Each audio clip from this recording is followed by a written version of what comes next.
L'heure étant venue, il se mit à table et les apôtres avec lui. Il leur dit, « J'ai désiré vivement manger cette Pâque avec vous avant de souffrir, car je vous le dis, je ne la mangerai plus jusqu'à ce qu'elle soit accomplie dans le royaume de Dieu. » Verset 17. Et ayant pris une coupe et rendu grâce, il dit, « Prenez cette coupe et distribuez-la entre vous. Car, je vous le dis, je ne boirai plus désormais du fruit de la vigne jusqu'à ce que le royaume de Dieu soit venu. » Le verset 19. Ensuite, il prit du pain et après avoir rendu grâce, il le rompit et le leur donna en disant, « Ceci est mon corps qui est donné pour vous, faites ceci en mémoire de moi. » Amen.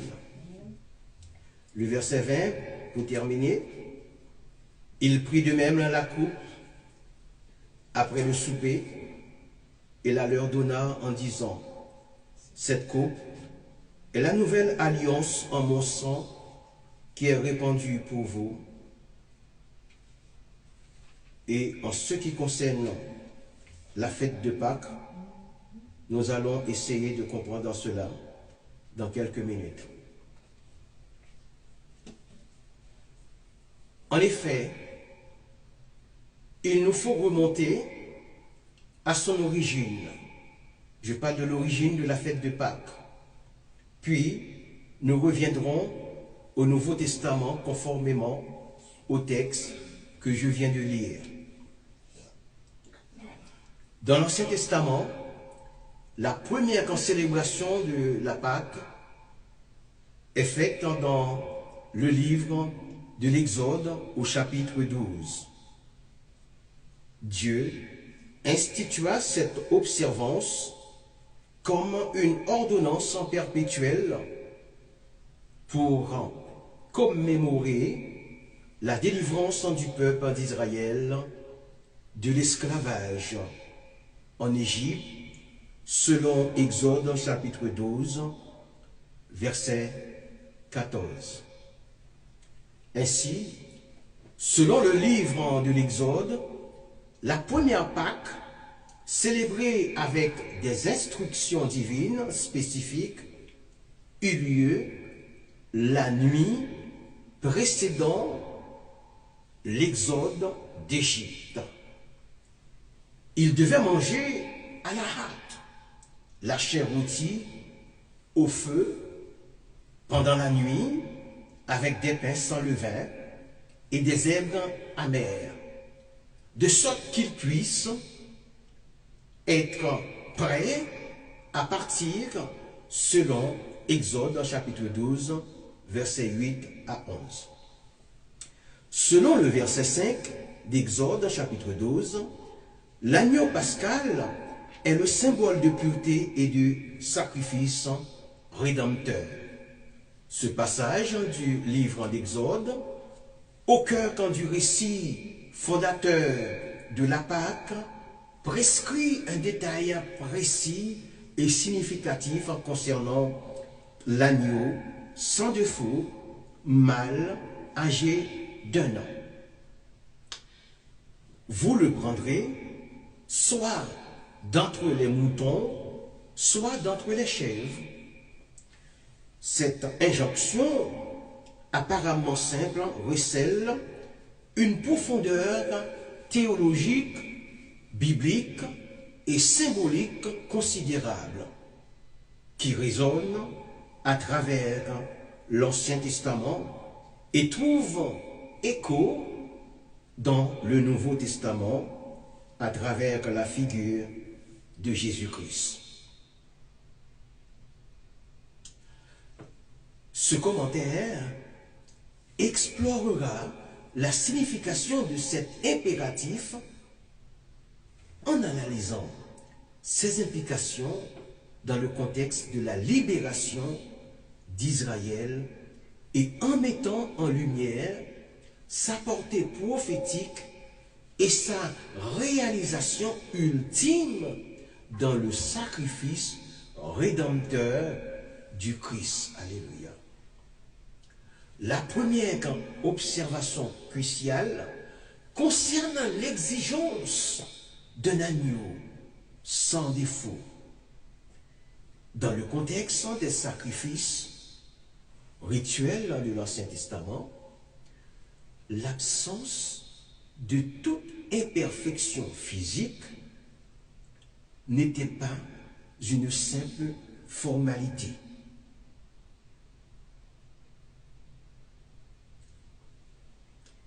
Elle symbolisait la pureté, l'intégrité et la perfection requise pour une offrande agréée par Dieu. Un agneau sans défaut représentait ce qu'il y avait de meilleur et de plus pur dans le troupeau, un don digne d'être présenté à Dieu. Cette exigence en soulignait la sainteté de Dieu et la nécessité d'une offrande exempte de toute souillure pour expier le péché et rétablir la communion. Dans le cadre de la Pâque, cet agneau sans défaut dont le sang allait protéger les premiers-nés d'Israël, des Israélites, de la plaie mortelle, préfigurait déjà la nécessité d'un sacrifice pur et innocent pour la rédemption. La précision mâle âgée d'un an ajoute une dimension supplémentaire à la signification de l'agneau pascal. L'âge d'un an représentait la pleine vigueur de l'animal, sa maturité et sa capacité à procréer, symbolisant ainsi le potentiel de vie offert en sacrifice. Le genre mâle, dans les cultures anciennes, était souvent associé à la force et à la primauté. Ensemble, ces détails soulignent la qualité et la valeur de l'offrande. Alléluia.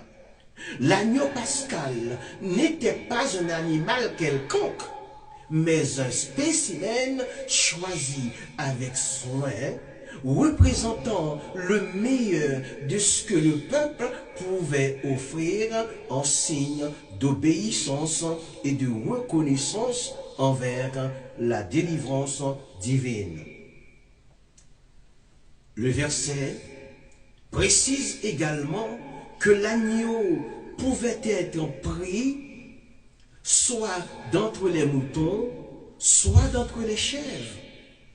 Cette alternative élargit la possibilité pour chaque famille d'accomplir le sacrifice, soulignant l'universalité de la protection offerte par Dieu. Que ce soit un agneau ou un chevreau, l'important résidait dans son caractère sans défaut et son statut de mâle, âgé d'1 an. Cette nuance témoigne de la miséricorde divine qui pourvoit aux besoins de son peuple et rend le rituel accessible à tous, indépendamment de la composition précise de leur troupeau, bien entendu. Cependant, la portée d'Exode chapitre 12, verset 5, dépasse largement le contexte historique de la libération d'Égypte.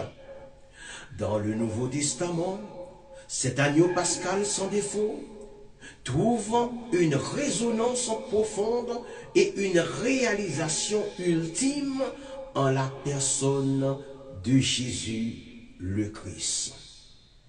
Jean-Baptiste le désigne comme l'agneau de Dieu qui ôte le péché de l'humanité, le péché du monde, selon Jean chapitre 1er, verset 29.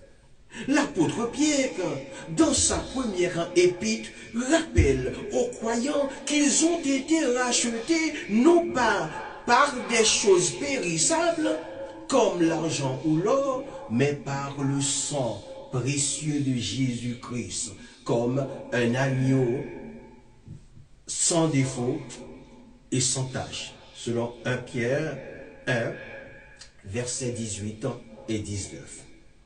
Le parallèle est frappant. Tout comme l'agneau pascal de l'Exode devait être sans défaut pour que son sang serve de signe de protection, Jésus-Christ, le Fils de Dieu, incarné, était parfaitement saint et innocent, exempt de tout péché. Son sacrifice sur la croix, survenu pendant la période de la Pâque juive, est interprété par les chrétiens comme le sacrifice parfait et définitif qui expie les péchés de l'humanité et offre la rédemption spirituelle.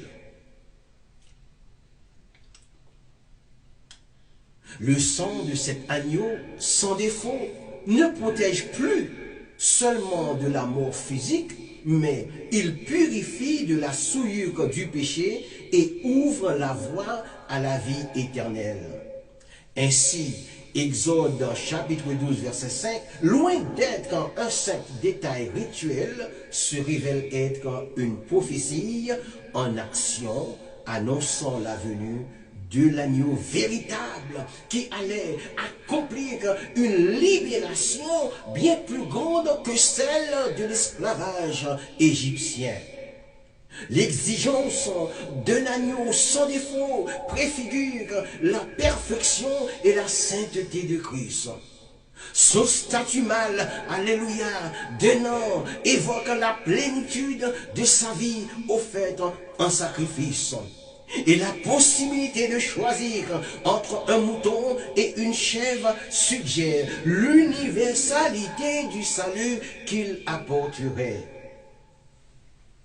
En somme, Exode chapitre 12, verset 5 est un verset d'une richesse biblique insoupçonnée et insoupçonnable. Il établit un impératif rituel précis pour la célébration de la Pâque, soulignant l'importance de la pureté et de la qualité de l'offrande. Cependant, sa signification transcende le contexte historique de l'Exode pour devenir une préfiguration puissante du sacrifice rédempteur par Jésus le Christ. L'agneau de Dieu, alléluia, sans défaut, dont le sang précieux a été versé pour la rédemption du monde. Ce verset nous invite ainsi à contempler la continuité du plan divin à travers l'Ancien et le Nouveau Testament, où la libération physique annoncée dans l'Exode trouve son accomplissement ultime dans la libération spirituelle offerte par le sacrifice parfait de Christ.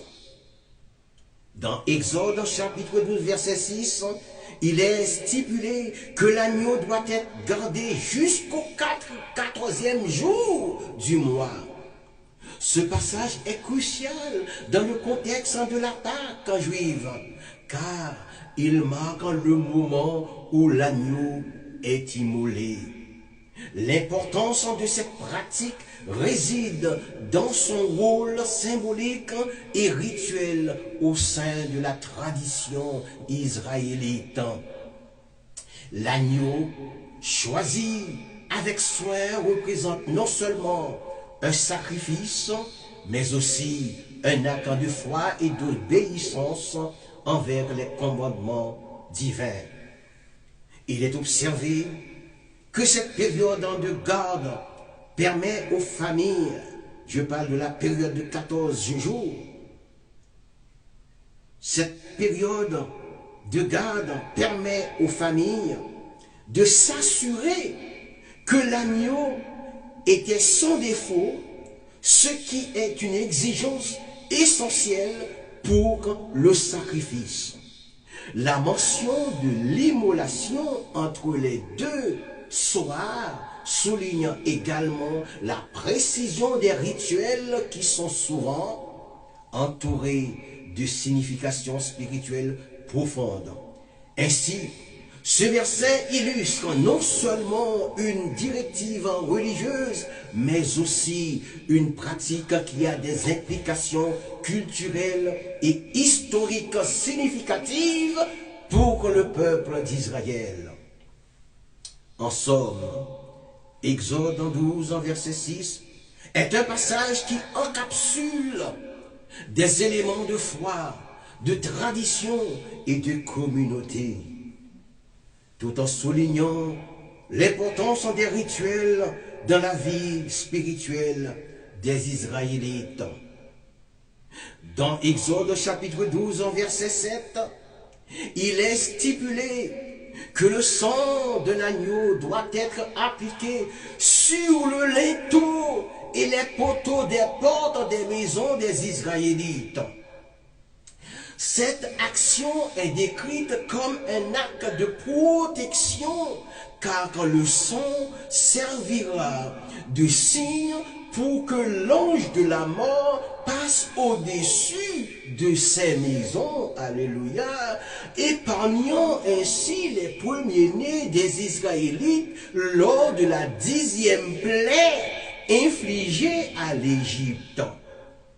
Ce rituel est chargé de symbolisme, représentant à la fois la délivrance et la rédemption. Dans ce contexte, il est important de noter que le choix de l'agneau qui doit être sans défaut souligne l'importance de la pureté et de l'innocence dans le sacrifice.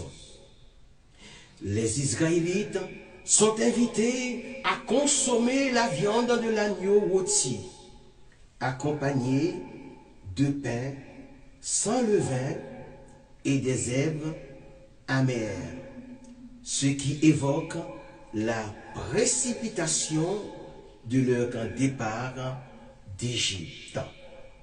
Ce repas devient ainsi un acte de mémoire, un moyen de transmettre l'histoire de la libération aux générations futures.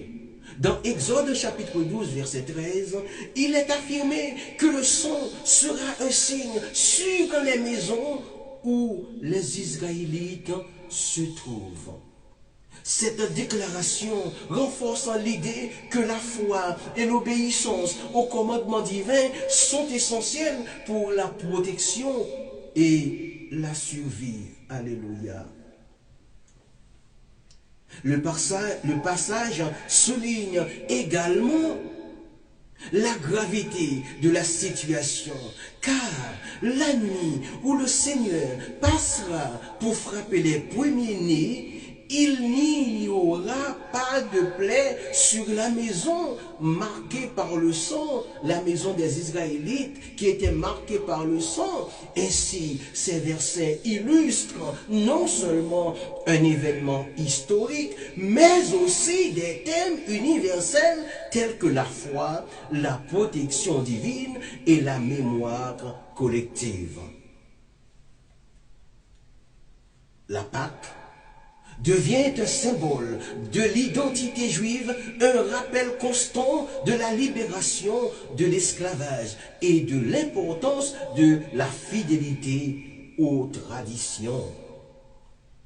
Ces éléments, lorsqu'ils sont examinés ensemble, révèlent une signification profonde qui transcende le temps et l'espace, invitant à une réflexion continue sur la nature de la foi et de la liberté. Dans Exode chapitre 12, verset 8, il est stipulé que la viande du sacrifice doit être rôtie au feu et consommée avec des pains sans levain et des herbes amères. Cette prescription alimentaire revêt une signification symbolique, représentant à la fois la hâte avec la précipitation, avec laquelle les Israélites devaient quitter l'Égypte et le souvenir de l'amertume de leur esclavage. La mention des herbes amères souligne l'importance de se souvenir des souffrances passées, tandis que le pain sans levain évoque la pureté et l'urgence de leur départ. Dans le verset 11, des détails supplémentaires sont fournis sur la manière dont la Pâque doit être célébrée. Les instructions précisent que les participants doivent avoir leur rein saint, des sandales aux pieds et un bâton en main, ce qui symbolise la préparation et la détermination à partir rapidement d'Égypte.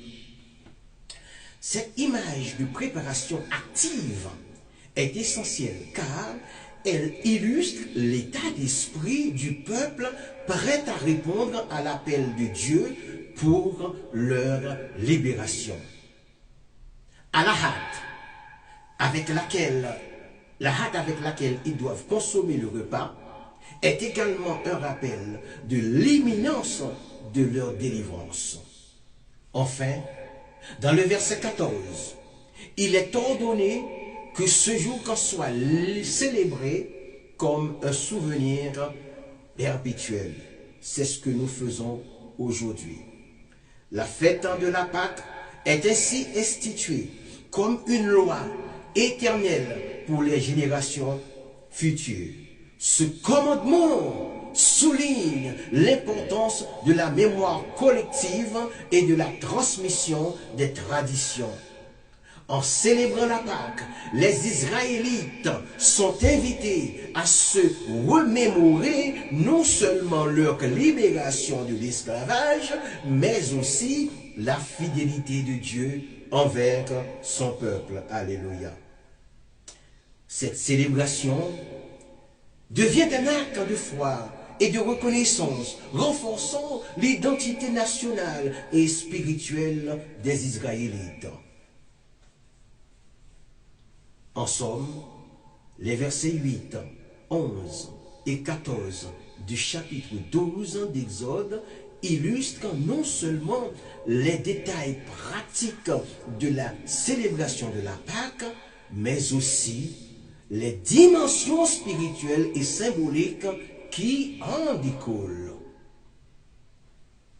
La combinaison de ces éléments crée une riche tapisserie de mémoire, d'identité et de foi qui continue d'influencer la culture et la spiritualité juive à travers les âges. La Pâque, dans l'Ancien Testament, en parallèle avec le Nouveau Testament, peut être interprétée comme ce qui suit. De la libération physique à la rédemption spirituelle, la Pâque est une des fêtes les plus importantes et les plus chargées de sens dans le judaïsme. Commémorant la libération du peuple d'Israël de l'esclavage en Égypte, elle est un récit fondateur de l'identité des Israélites. Le Nouveau Testament, quant à lui, s'inscrit dans la continuité de l'Ancien, tout en apportant une nouvelle dimension à cette fête ancestrale à travers la figure de Jésus, le Christ. Cette dynamique explorera les racines de la Pâque dans l'Ancien Testament et analysera comment le Nouveau Testament se positionne par rapport à cette tradition, révélant une progression significative de la libération physique à la rédemption spirituelle. Dans l'Ancien Testament, le récit de la Pâque est minutieusement détaillé dans le livre de l'Exode, chapitre 12 et suivant. Face à l'oppression pharaonique, Dieu intervient par une série de displays culminant avec la mort des premiers-nés égyptiens. Alors, pour épargner leur propre premier-né, les Israélites reçurent l'instruction de sacrifier un agneau sans défaut, de marquer les linteaux et les poteaux de leur porte avec son sang et de consommer la chair rôtie avec des herbes amères et du pain sans levain. Ce rituel précis, accompli dans l'urgence de la fuite, devient le fondement de la libération ou de la célébration annuelle de la Pâque. La Pâque de l'Ancien Testament est donc avant tout une commémoration historique d'une libération physique et politique. Elle rappelle la puissance de Dieu qui intervient dans l'histoire pour délivrer son peuple de l'esclavage.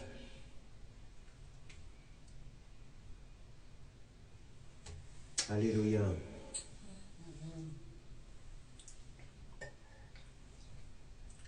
Les éléments rituels de la Pâque sont l'agneau pascal, le pain sans levain et les herbes amères. Ils sont des symboles qui rappellent les circonstances de cet exode. La précipitation du départ est vue. Écoutez bien, la précipitation du départ est vue dans le pain sans levain. L'amertume de l'esclavage est représentée dans les herbes amères.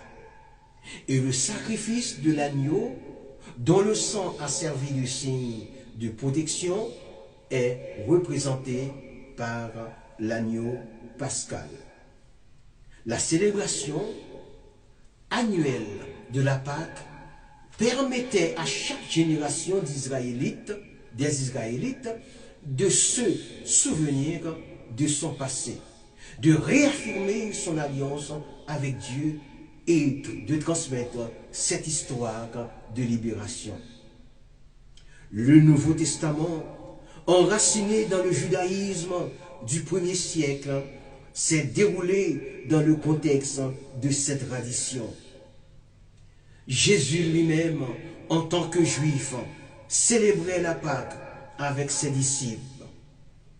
Cependant, les évangiles présentent un nouveau sens à cette fête à travers la personne et l'œuvre de Jésus-Christ. La dernière scène, le repas que Jésus partagea avec ses disciples la veille de sa crucifixion, s'est déroulé lors de la Pâque.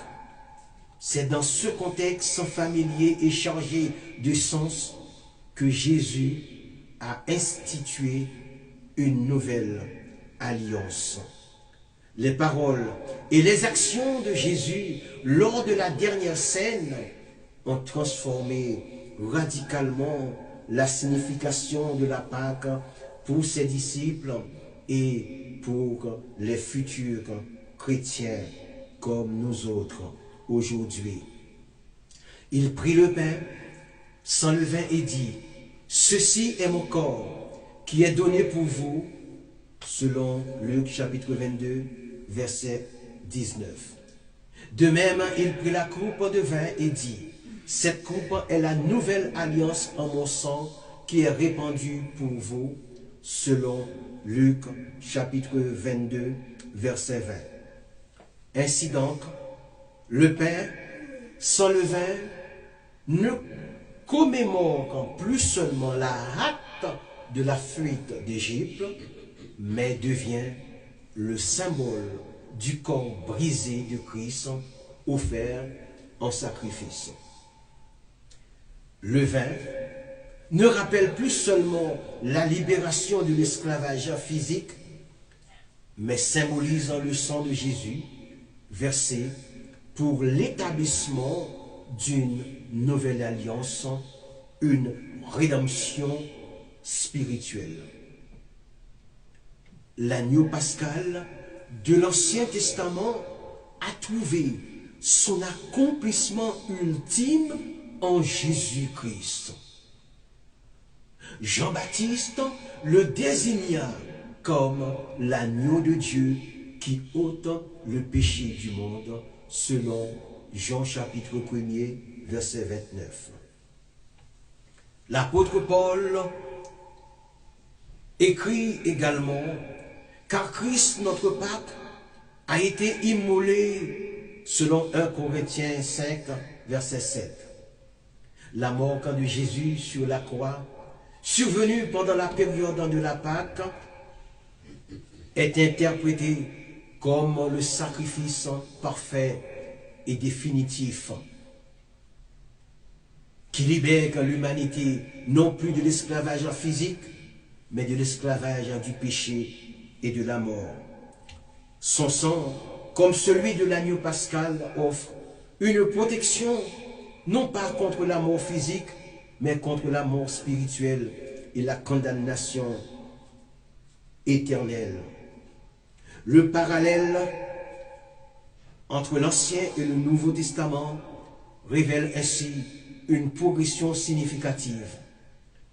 La Pâque de l'Ancien Testament est centrée sur la libération du peuple de l'oppression terrestre, tandis que la Pâque du Nouveau Testament, accomplie en Christ, offre une libération universelle du péché et de la mort, ouvrant la voie à une vie nouvelle en communion avec Dieu. Les éléments rituels de l'Ancien Testament ont pris un nouveau sens, se transformant en symbole de la souffrance, de la mort et de la résurrection de Jésus-Christ. Cependant, il est important de noter que le Nouveau Testament ne rejette pas la signification historique de la Pâque de l'Ancien Testament. Loin de là. Au contraire, il la reconnaît comme une préfiguration, une ombre des réalités spirituelles qui s'est pleinement manifestée en Christ, et j'en passe. L'exode d'Égypte devient ainsi une métaphore de la libération spirituelle offerte par Jésus. Tout comme Dieu a délivré son peuple de l'esclavage, il délivre désormais de l'esclavage du péché tous ceux et celles qui croient en Christ. En conclusion, la Pâque de l'Ancien Testament est une célébration commémorative de la libération physique du peuple d'Israël de l'esclavage en Égypte, marquée par des rituels symboliques puissants. Mais le Nouveau Testament, tout en s'inscrivant dans cette tradition, révèle une dimension nouvelle et plus profonde de la Pâque à travers la personne et l'œuvre de Jésus le Christ. Alléluia.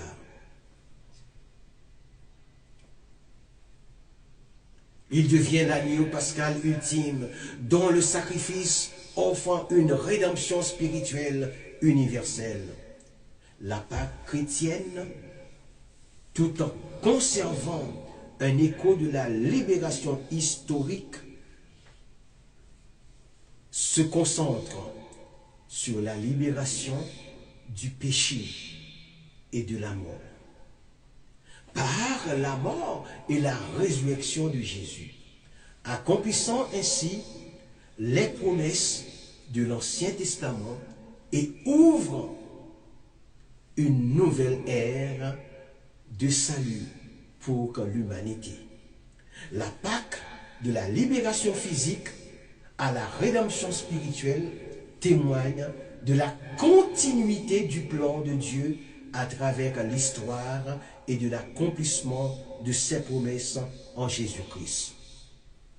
Jésus, en tant que juif pieux, a naturellement participé à cette célébration annuelle. Cependant, la dernière Pâque qu'il a partagée avec ses disciples a revêtu une signification nouvelle et profonde, marquant la transition vers la nouvelle alliance. En examinant les récits bibliques, notamment les évangiles synoptiques, nous pouvons retracer la manière dont Jésus a célébré cette fête et identifier les psaumes qu'il a pu chanter dans ce contexte crucial. Les évangiles de Matthieu, Marc et Luc relatent le dernier repas de Jésus avec ses disciples, clairement identifié comme un repas pascal. Matthieu 26, versets 17 à 19, décrit la préparation de la Pâque. Je cite: « Le premier jour, quand des pains s'enlevèrent, les disciples s'approchèrent de Jésus et lui dirent: « Où veux-tu que nous te préparions le repas de la Pâque ?» Il répondit: « Allez à la ville auprès d'un tel et dites-lui, le maître dit, mon temps est proche, je ferai chez toi la Pâque avec mes disciples. » Les disciples firent ce que Jésus leur avait ordonné et ils préparèrent la Pâque.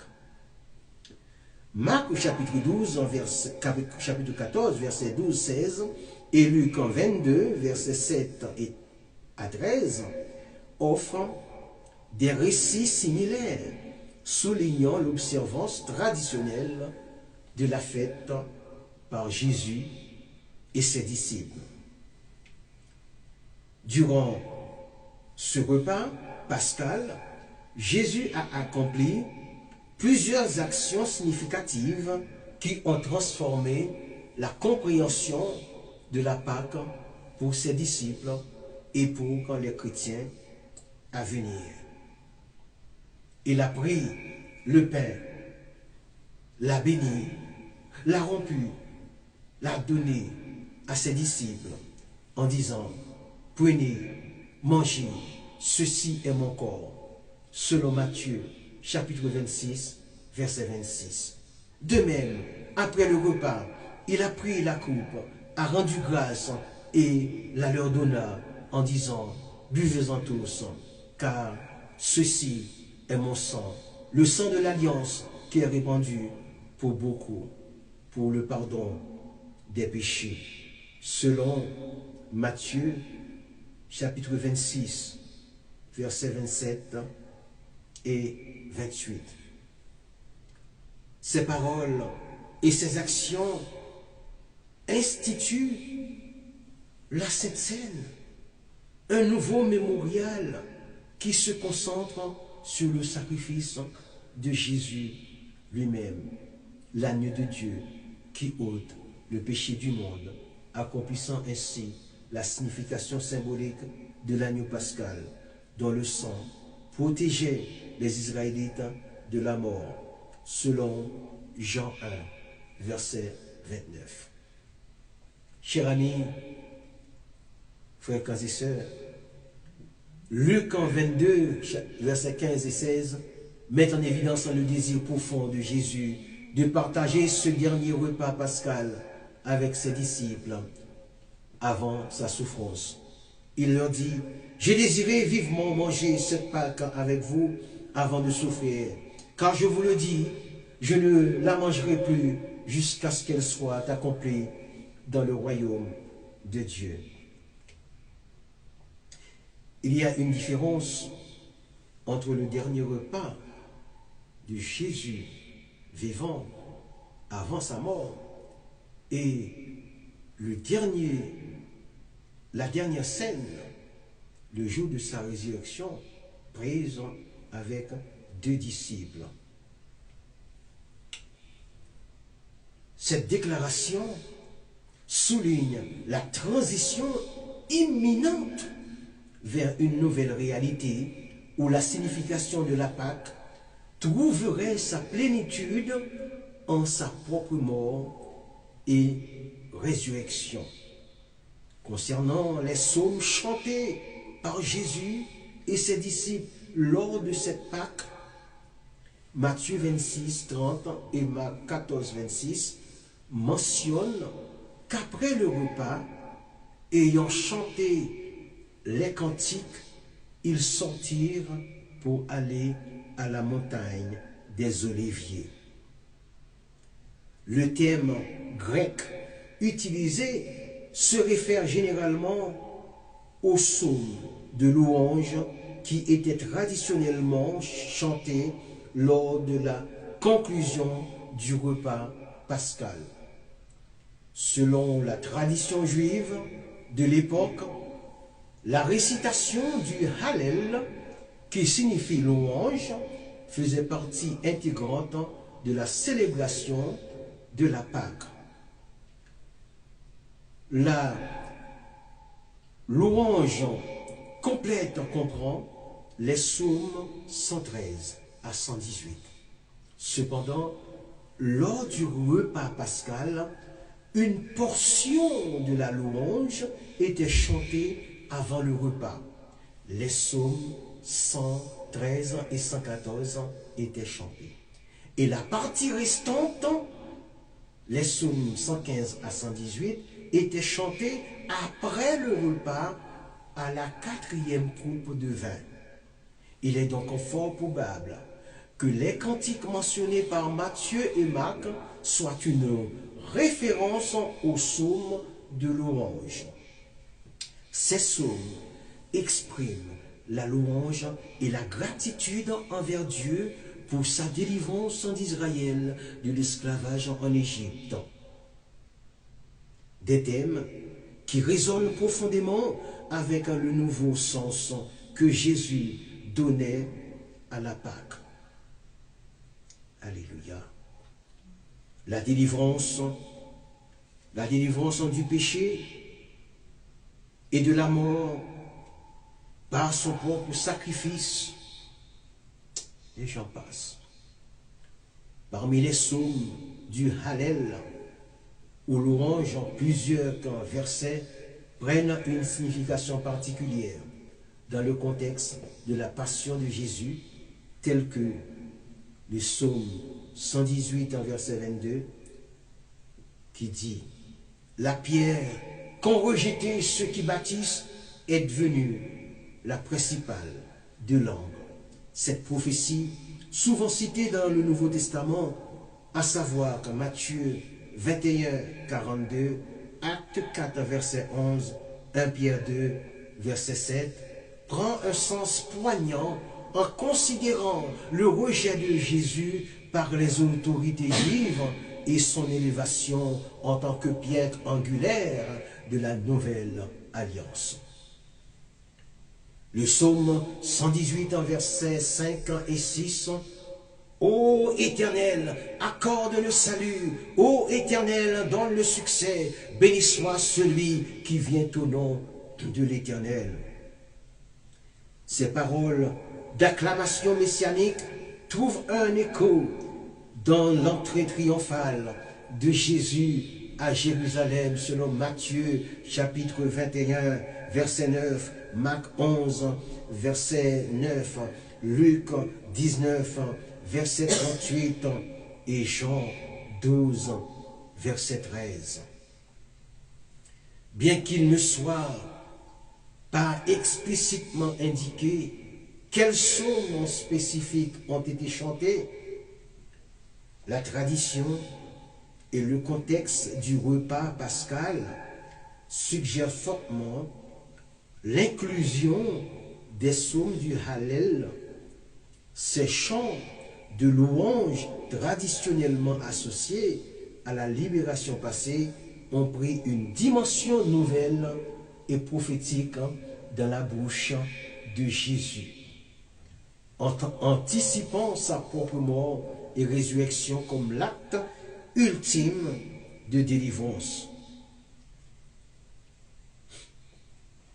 En conclusion, la Pâque,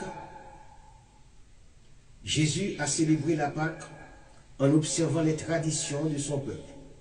Mais il a également transformé cette célébration en instituant un nouveau mémorial de son sacrifice à venir. Le repas pascal est devenu la scène, la Sainte Seine, un rappel constant de la nouvelle alliance scellée par son sang. Bien que les évangiles ne précisent pas les psaumes exacts chantés, la tradition juive et le contexte suggèrent fortement qu'il s'agissait des psaumes du Hallel, des chants de louange qui, dans la bouche de Jésus, ont acquis une signification prophétique profonde, annonçant sa victoire sur la mort, le salut offert à toute l'humanité.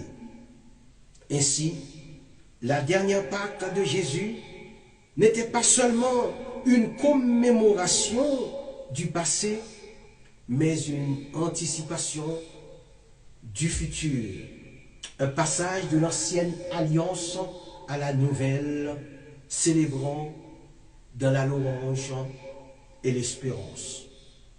De l'acclamation triomphale à la solitude pascale. Voyons le parcours des disciples, de l'entrée à Jérusalem à la résurrection. L'entrée triomphale de Jésus à Jérusalem, une semaine avant sa crucifixion, et la désolante solitude de ses disciples au moment de sa mort constitue un contraste saisissant qui met en lumière la complexité de la foi humaine face à l'épreuve. Les récits bibliques décrivant une foule exubérante étendant ses vêtements et des branches de palmier sur le chemin de Jésus, selon Matthieu 21, 8, Marc 11, verset 8 et Luc 19, verset 36. L'acclamation comme le Messie attendu, pourtant, au jour crucial de la crucifixion, seul un petit cercle fidèle, principalement des femmes, était présent au pied de la croix, selon Jean 19, verset 25. Cette disparité soulevant des questions importantes sur la nature de leur adhésion, la fragilité de l'enthousiasme populaire et la fidélité inébranlable de quelques-uns face à l'adversité ultime. L'aube du troisième jour apportera cependant un renversement radical avec la découverte de la résurrection. Alléluia. Un événement qui transformera à jamais la perception de ces jours sombres.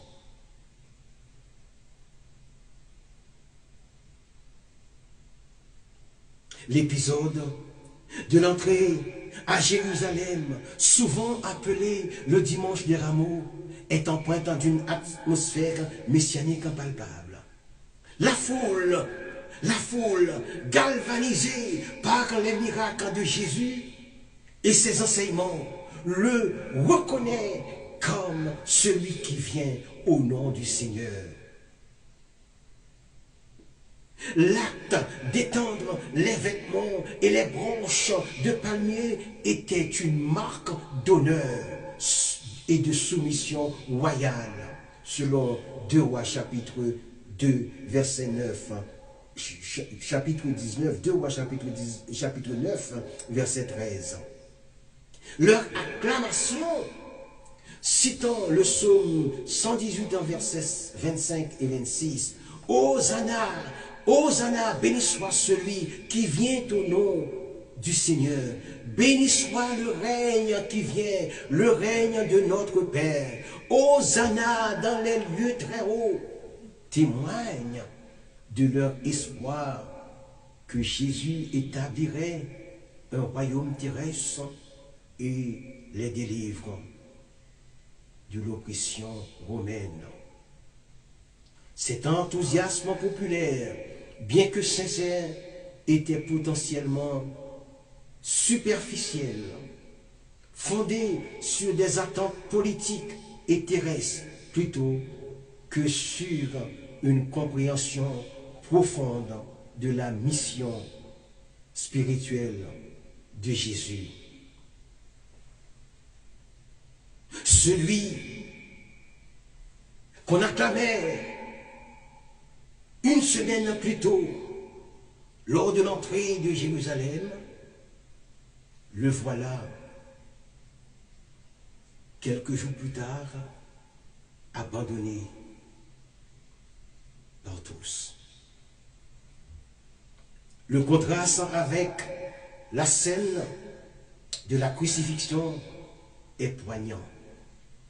Les évangiles en décrivent la fuite des disciples face à l'arrestation de Jésus, selon Matthieu 26, verset 56, Marc 14, verset 50. La peur de partager le sort de leur maître et la déception face à l'effondrement apparent de leurs espoirs messianiques ont conduit à leur dispersion. Pierre, malgré sa profession de fidélité inconditionnelle, renie le Maître, renie Jésus à 3 reprises par peur des conséquences, selon Matthieu 26, versets 69 à 75. Seul Jean est mentionné comme étant présent au pied de la croix, aux côtés de Marie, la mère de Jésus, et d'autres femmes, selon Jean chapitre 19, versets 25 à 27. Ces femmes qui avaient suivi et servi Jésus tout au long de son ministère, selon Luc 8, 2, 9, témoignent d'une fidélité plus profonde et moins conditionnelle. Leur présence silencieuse au moment de la souffrance ultime de Jésus contraste fortement avec l'agitation et l'acclamation de la semaine précédente. Plusieurs facteurs peuvent expliquer le changement radical dans l'attente des disciples et de la foule. La nature du royaume annoncé par Jésus, un royaume spirituel et non terrestre, a pu déconcerter beaucoup de ceux qui espéraient une libération politique immédiate. La violence de l'arrestation et de la crucifixion a brisé leur attente messianique, les laissant désillusionnés et effrayés. La pression sociale et la peur de la persécution ont également joué un rôle dans la désertion de la plupart des disciples. Cependant, le récit ne s'arrête pas à la tragédie de la crucifixion. Selon Matthieu 28, verset 1er, Marc 16, verset 2, Luc 24, verset 1er, Jean 20, verset 1, à l'aube du troisième jour, les femmes qui s'étaient rendues au sépulcre ont fait une découverte stupéfiante. Le tombeau était vide. Selon Jean 20, 19, 29 et 1 Corinthiens 15, verset 5.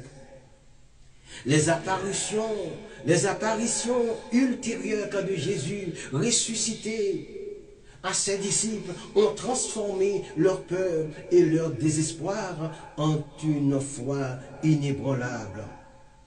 La résurrection, événement central de la foi chrétienne, a révélé la véritable nature de la mission de Jésus. Non pas un libérateur politique éphémère, mais le sauveur du monde victorieux sur le péché et la mort.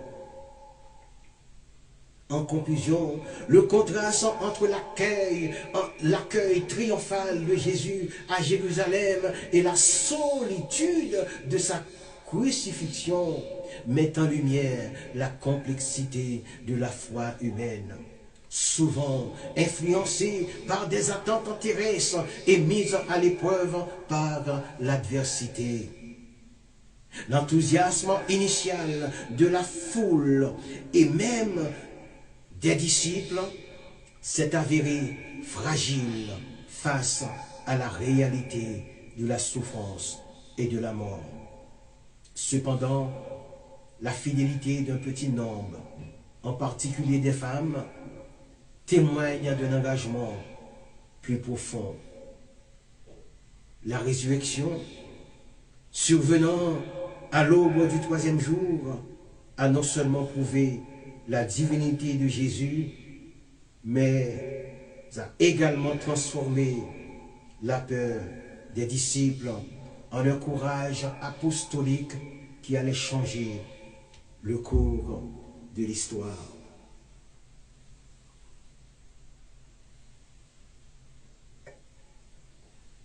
Cet épisode en biblique nous rappelle la nécessité d'une foi ancrée dans une compréhension spirituelle profonde et capable de persévérer au-delà des déceptions et des épreuves.